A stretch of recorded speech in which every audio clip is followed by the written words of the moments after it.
இன்றைய நாளொரு சிந்தனை நிகழ்ச்சிக்கு உங்களை வரவேற்கின்றேன். இன்றைய நாளொரு சிந்தனை நிகழ்ச்சியில் நாங்கள் பார்க்க போவது வாயின் வார்த்தையின் வல்லமை என்ற தலைப்பில் என்னென்னு சொல்லி பார்த்தீங்கன்னு சொன்னால், இந்த வாயின் வார்த்தைக்கு சுட்டெரிக்கின்ற வல்லமை இருக்குது. உதாரணத்துக்கு ஒரு நெருப்பை பார்த்தீங்கன்னு சொன்னால், அது ஒரு இடத்துல பத்தும்போது அதை கண்ணால் பார்க்க முடியும். அந்த இடத்தை அது சுட்டெரித்து சாம்பலாக்கி விடுகிறது. அதே மாதிரி தான் இந்த எங்களுடைய வாயின் வார்த்தையிலையும் எரிக்கிற வல்லமை இருக்கிறது. அது எங்களுக்கு மாமிச உடலாக இருக்கிறபடியால் நாங்கள் இந்த உலகத்தில் வாழ்வதனால் அதை புரிந்து கொள்வதில்லை. ஆனால் அந்த வாயின் வார்த்தை ஒரு மனிதனை பார்த்து திட்டும்போது அது அப்படியே அந்த குடும்பத்தை கருக்கி விடுகிறது, சுட்டு எரித்து விடுகிறது. அதனால் நான் சொல்லுகிறேன், இந்த வாயின் வார்த்தைக்கு வல்லமை இருக்குதுன்னு சொல்லி. இன்னும் சொல்ல போனால், பைபிளில் ஆதியாகமத்தில் வாசிச்சிங்கன்னு சொன்னால், தேவன் இந்த வானத்தையும் பூமியையும் படைக்கும் போது வார்த்தையினால் படைத்தார். இந்த பூமி உண்டாக கடவுள்னு சொல்லும்போது இந்த பூமி உண்டாகிட்டான். சூரியன் உண்டாக கடவுள்னு, வெளிச்சம் உண்டாக கடவுள்னு சொல்லும்போது அந்த வெளிச்சம் உண்டாகிட்டான். இப்படியாக ஒவ்வொன்றுக்கும் அவர் சிருஷ்டிக்கும் போது வாயின் வார்த்தையினாலும் அது படைக்கப்பட்டது. அதனால அந்த பைபிளில் இருக்கிற ஒரு வார்த்தைக்கும் உயிர் இருக்கிறது. எங்களுடைய வாயின் வார்த்தையில் மரணத்தையும் ஜீவனையும் வச்சிருக்குன்னு சொல்லி பைபிள் சொல்லுது. நாங்கள் மரணத்தை பேசினால் வியாதி, துன்பம் இப்படியாக வந்து நாங்கள் கூடிய சீக்கிரமே இறந்து விடுகிறோம். இதுவே ஜீவனை பேசினால் நல்ல வார்த்தைகளை பேசி மற்றாக்களை பார்த்து ஆசீர்வதிக்கும் போது அது நித்திய ஜீவனை, நல்ல ஆரோக்கியமான வாழ்க்கையை நீடித்த ஆயுசையும் கொண்டு வருகிறது. அதுதான் இந்த வாயின் வார்த்தையின் வல்லமை. இன்னும் சொல்லப்போனால், நம்முடைய தமிழ் எழுத்துக்களில் 247 எழுத்துக்கள் இருக்கிறது. இதில் 13 எழுத்து பார்த்தீங்கன்னு சொன்னால் உயிரெழுத்தும் சில எழுத்து மெய்யெழுத்துமாக இருக்கிறது. உயிரெழுத்து மெய்யெழுத்துமாக என்று சொல்லுகிறார்கள். அந்த எழுத்தில் பொய் எழுத்தன்று ஒன்றும் இல்லை. அப்போ அந்த எழுத்திலேயே வல்லமை இருக்குது, அந்த வார்த்தையில் வல்லமை உண்டு. ஒரு ஆக்களை நாங்கள் பார்த்து ஆசீர்வதிக்கும் போது அவர்கள் ஆசீர்வாதத்தை பெறுவார்கள். ஒரு குடும்பத்தை பார்த்து நாங்கள் சபித்து திட்டும்போது அது அந்த குடும்பத்தை அழித்து விடுகிறது. இன்னும் பார்த்தோமாக இருந்தால், சில பேர் சொல்லுவார்கள், பெண்களாக இருந்தாலும் சரி ஆண்களாக இருந்தாலும் சரி, பெண்கள் சொல்லுவார்கள், இன்றைக்கு என்னோட கணவனோடு சண்டை, நான் அவரை திட்டிவிட்டேன், பேசிவிட்டேன், அவர் போய் விழுந்து காலம் முறித்து வந்திருக்கிறார்னு சொல்லி பெருமையாக சொல்லுவார்கள். ஆனால் அவர்களுக்கு தெரியாது இந்த வாயின் வார்த்தையில் வல்லமை இருக்குன்னு சொல்லி. இந்த இப்படியாக பெருமையில் கதைக்கிற நீங்கள் நாளைக்கு உங்களை கணவனை பார்த்து ஆசிர்வதிக்கலாம். நல்லா இருங்கப்பா, நல்ல வேலை கிடைக்க வேணும், நல்ல சுகத்தோடு இந்த கணவர் இருக்கணும், தேவையில்லாத பழக்க வழக்கங்கள் எல்லாம் மாற வேணும், மாற்றுங்க. இப்படியாக நீங்கள் பேசினாலே அவருடைய பழக்க வழக்கம் மாறி நல்ல ஒரு ஆசீர்வாதமான மனுஷனாக மாறுவார். உங்களுக்கும் அது ஆசீர்வாதமாக இருக்கும். உங்களுடைய ஊர்லேயே நீங்கள் சிறந்த ஒரு குடும்பமாக வாழ முடியும். ஆனால் இன்றைக்கு நாங்கள் மனிதர்களாக இருந்து மற்றாக்களை வாயின் வார்த்தையில் மற்றாக்களை திட்டுறதுலையும் சபிக்கிறதுலையும் தான் நேரங்களை செலவிடுகிறோம். நல்ல விஷயங்களை பேசுகிறதுல மறந்து விடுகிறோம். ஒரு கொண்டாட்டத்துக்கு ஃபங்க்ஷனுக்கு போகும்போது அங்கே போய் 4 சினிமா பாட்டை கேட்டு விட்டு இருந்து ஊர்க்கதையை பேசிவிட்டு திரும்ப வீட்டுக்கு வராமல் போகிற இடத்துல அவர்கள் ஆஸ்வதித்து வாழ்த்தி விட்டு வாங்கள், நல்லா இருங்கள், நீடி ஆயுசோடு இருங்கள், இந்த உலகத்தில் பழகி பெறுங்கள். இது தேவன் சொன்ன வார்த்தை. ஆதியாகமத்தில் ஆதாமவாளை பார்த்து சொன்னார், இந்த உலகத்தில் பழகி பெறுங்கள் சொல்லி. அப்படியாக நீங்கள் பேசும்போது அந்த குடும்பம் ஆசிர்வதிக்கப்படும். ஆனால் நாங்கள் இதெல்லாம் செய்ய மறந்து விட்டோம். கொண்டாட்டத்துக்கு போனால் ஒரு போத்தில் இருக்க வேணும், அங்கே அதை உடைத்து 4 பேர் சுற்றி இருந்து குடித்து தேவையில்லாத வார்த்தையெல்லாம் பேசிவிட்டு திரும்பி வருகிறோம். இப்படியாக நாங்கள் இந்த பூமியில் தேவையில்லாமல் டைமை வேஸ்ட் ஆக்குறோம்.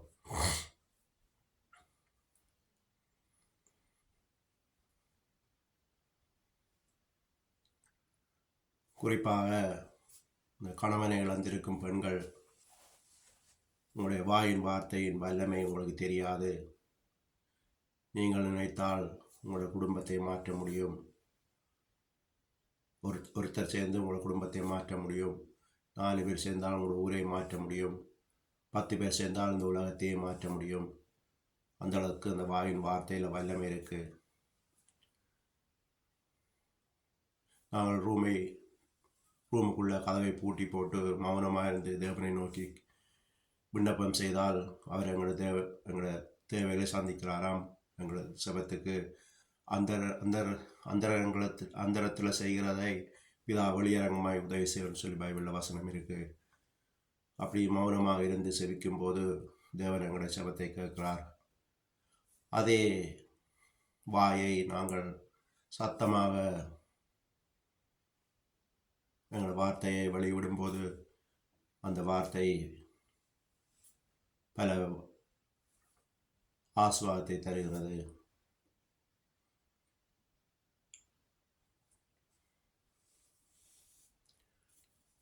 மற்றவர்களை பார்த்து ஆசீர்வதித்து செவியுங்கள். நல்லா இருங்க, நல்ல சுகத்தோடு இருங்க என்று சொல்லி வைராக்கியத்தோடு அவர்களை விசுவாசத்தோடு ஆசீர்வதியுங்கள். அந்த வார்த்தைக்கு தான் பவர் இருக்கிறது, வல்லமை இருக்கிறது. இன்னும் சொல்லப்போனால் பரலோகத்தில் பார்த்தீங்கன்னு சொன்னால் எல்லாமே வாயின் வார்த்தை தான். இந்த இடத்துலேருந்து இங்கே இந்த இடத்துக்கு போகணும்னு சொன்னால் அடுத்த செகண்டில் அந்த இடத்துக்கு நிற்க முடியும். ஒரு பொருள் வேணும்னு சொன்னால் அது நினைத்தால் அந்த பொருள் கையில் இருக்கும். அப்படியாக அந்த வாயின் வார்த்தை நினைவுகள். இதுதான் நாங்கள் கிறிஸ்தவர்கள் பரலோகத்திற்கு எங்களுக்கு தாவே சொல்லும்போது நம்முடைய ராஜ்யம் பூலோகத்திலும் வர வேணும் என்று செபிக்கிறோம். அது நிச்சயமாக கொண்டு வர முடியும் இந்த பூமியில் எங்களோட வாயின் வார்த்தையினால்.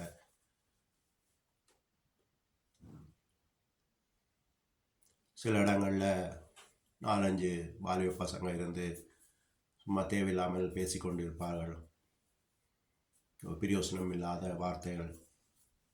இதையே நாங்கள் 4 பேர் சேர்ந்து நல்லதை பேசி மற்றாக்களை பார்த்து ஆசீர்வதிக்கும் போது அது எங்களுக்கும் ஆசீர்வாதத்தை கொண்டு வரும். மற்றாக்களுக்கும் அது ஆசீர்வாதமாக மாறும். மற்றாக்களை சபிக்கிறதை விட்டு ஆசீர்வாதமான வார்த்தைகளை பேசுங்கள். இந்த முனிவர்மாரை பார்த்தீங்கன்னு சொன்னால் அவர்கள் கணக்க பேச மாட்டார்கள். ஆனால் ஒரு வார்த்தை சொன்னால் அப்படியே பலிக்கும், நடக்க போகிறதை பேசுவார்கள். அந்த ஞானத்தை கடவுள் எங்களுக்கு தருவார்.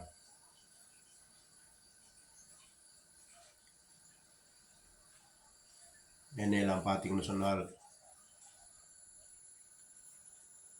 உங்களுக்கு பெண் பிள்ளை பிறக்கும் என்று சொன்னால் அது அப்படியே நடந்திருக்கின்றது.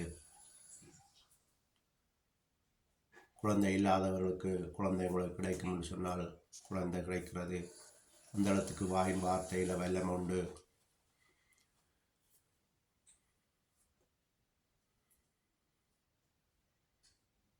உங்கள் பிள்ளைகளையும் பார்த்து ஆசீர்வாதமான வார்த்தைகளை சொல்லி செவியுங்கள், நல்லா இருங்கள், சுகத்தோடு இருங்கள், நீண்ட ஆயுசோடு இருங்கள் என்று நாங்கள் சொல்லும்போது அது அப்படியே பலிக்கும் அவர்களுக்கு. உங்கள் பிள்ளைகளை பார்த்து சபிக்கிற வார்த்தைகளை பேசாதீங்கள். பல பேர் சொல்லியிருக்கிறார்கள், நீ நாசமாக போவாய், அப்படி அந்த வார்த்தைகள் சொல்ல விரும்பல, அப்படியாக பல சொற்களை சொல்லி பேசுவார்கள். இதெல்லாம் அப்படியே நடக்கும் அந்த பிள்ளைகளுக்கு. ஆனால் நீங்கள் உணர்ந்து கொள்வதில்லை. அது இன்றைக்கு உலகமே சபிக்கப்பட்டிருக்கிறது காரணமே அதுதான். வியாதி, துன்பம், கஷ்டம், நஷ்டம் இதெல்லாம் வந்தது காரணமே இந்த உலகம் சபிக்கப்பட்டிருக்கிறது.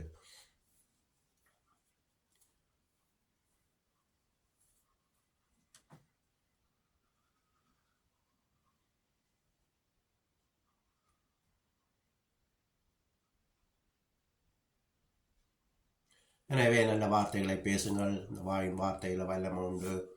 அது உங்களுக்கு தெரியாமலே மற்றாக்களை சுட்டரித்து விடும். எனவே நல்லதை பேசி நல்லதை கதைத்து மற்றாக்களை பற்றி குறை சொல்லி வாழாமல் நீங்கள் எப்போதும் நல்லதை நினைத்திருந்தால் அது உங்களுக்கும் உங்கள் உடம்புக்கும் நல்லதை தரும். 3 பேர் நின்று பேசும்போது அதில் ஒரு ஆள் போகும்போது நாங்கள் மற்றவரை பார்த்து இப்படி கண்ணை காட்டுவோம், அவரை பார் அப்படின்னு சொல்லி கண் காட்டுறதே எங்களுக்கு அது வியாதியை கொண்டு வரும்னு சொல்லி பைபிள் வசனம் ஒன்று இருக்கிறது.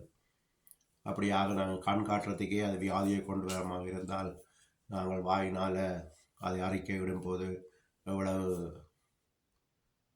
அது சுட்டெரிக்கிறது.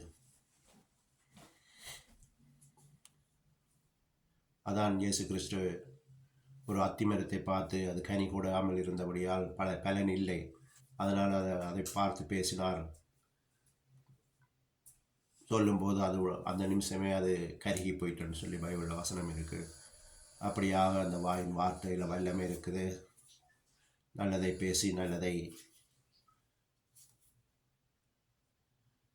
சிந்தித்து நித்திய ஜீவனை அடைய வேண்டுமாக உங்களுக்கு சொல்லி இன்றைய நாள் சிந்தனை நிகழ்ச்சியை முடித்துக் கொள்கிறேன். நன்றி, வணக்கம்.